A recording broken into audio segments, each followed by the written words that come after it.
Hello everyone, welcome to my channel and welcome to my new cake decorating video. আজকের থিমটা ছিল আইবুড়ো ভাতের ওপর।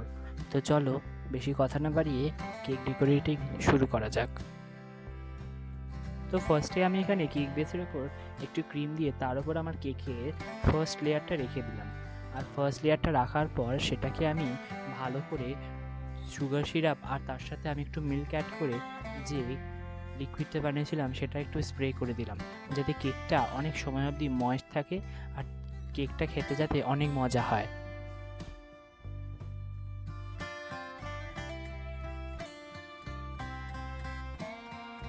এরপর আমি আমার কেকের ওপর ক্রিমের ফার্স্ট লেয়ারটা দিয়ে দিলাম। ক্রিমের লেয়ারটা দেওয়ার পর সেই লেয়ারটা ভালো করে একটু স্প্যাচুলা দিয়ে স্মাচ করে দিলাম আর তার উপর ভরে ভরে দিয়ে দিলাম চকলেট গানাশ।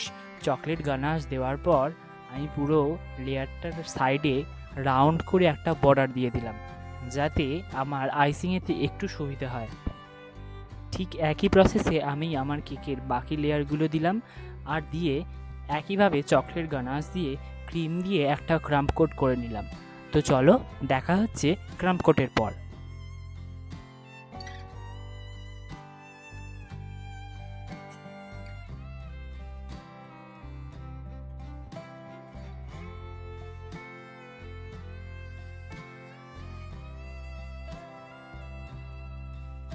ক্রাম্প কোটিং করা আমার শেষ। এবার আমি এটাকে 15-20 মিনিটের জন্য রেখে দেবো ফ্রিজে। ফ্রিজ থেকে বের করে আবার কথা হচ্ছে। তো আমি কেকটাকে ফ্রিজ থেকে বের করে নিলাম। এবার আমি কেকটার ওপর ইয়েলো কালারের ক্রিম দিয়ে পুরো ফাইনালাইজিংটা করব। তো চলো ফাইনালাইজিংটা স্টার্ট করা যাক।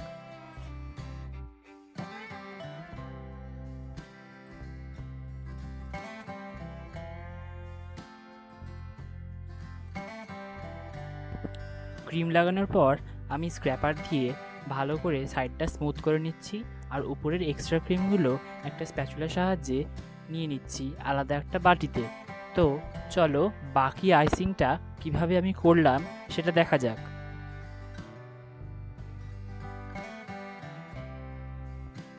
আমি যতটা ফিনিশিং দিতে পারি ততটা ট্রাই করেছি। আর ফিনিশিং করার পর আমি নিচে যেটুকু এক্সট্রা ক্রিম লেগেছিল সেটা একটা টিস্যুর সাহায্যে মুছে দিলাম আর বোর্ডটা ক্লিন করে নিলাম। তো চলো এবার এখানে যে কেকটা দেখা যাচ্ছে সেখানটা আমি একটু ক্রিম দিয়ে ঢেকে দিলাম। যদিও আমার অতটা সাইডের সমস্যা হবে না, কেন কি সাইডে আমার একটা ইউনিক ডিজাইন আছে। তো চলো বাকি ডিজাইনটা দেখি। এবার আমি ওই সেম ইয়েলো কালারের ক্রিম নিয়ে কেকের উপরে একটা পার্ল বর্ডার করে দেবো আর নিচেও একটা পার্ল বর্ডার করে দেবো। যদিও নিচের পার্ল বর্ডারটা আমাকে শেষে তুলতে হয়েছিল, কিন্তু কী জন্য তুলতে হয়েছিল সেটা চলো ভিডিও শেষে গিয়ে দেখতে পাবে।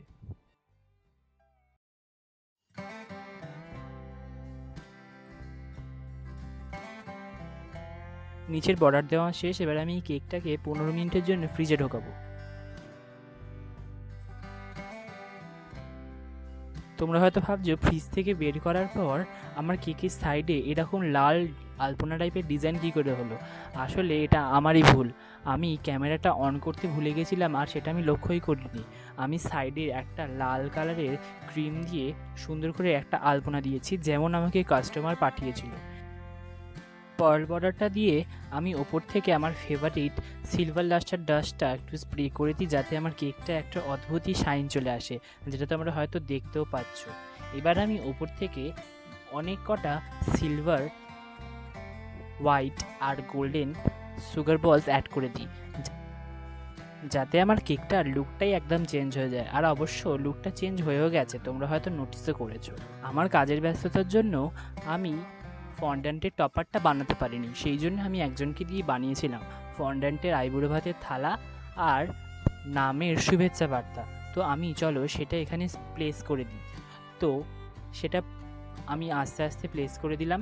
আর প্লেস করার পর আমার কেকের ফাইনাল লুকটাই একদম বদলে গেল। কিন্তু তোমাদের সবার মনে প্রশ্ন আছে যে আমার কেকটার বোর্ডটার সাইজ এত বড় হয়ে গেল কি করে। এই জন্য আমি তোমাদের কথাটা বলেছিলাম না, আসলে পার্ল বর্ডারটা আমার সাইজের বোর্ডটা কাজেই লাগেনি, ছোট সাইজের বোর্ড নিয়ে কাজ করেছিলাম। সেটা পরে বুঝতে পারায় আমি অফ ক্যামেরায় ছোট বোর্ড থেকে বড় বোর্ডে ট্রান্সফার করে দিই।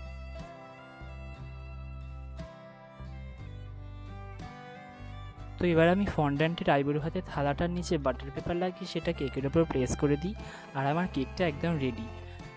তো তোমাদের যদি ভিডিওটা ভালো লেগে থাকে তাহলে আমার এই ভিডিওটাকে একটা লাইক করে দিও, আর কমেন্ট করতে ভুলো না, আর আমার চ্যানেলটাকে সাবস্ক্রাইব করে পাশে থাকা বেল আইকনটা বাজিয়ে দিও, যাতে সবার আগে নোটিফিকেশানটা আপনাদের কাছেই চলে যায়।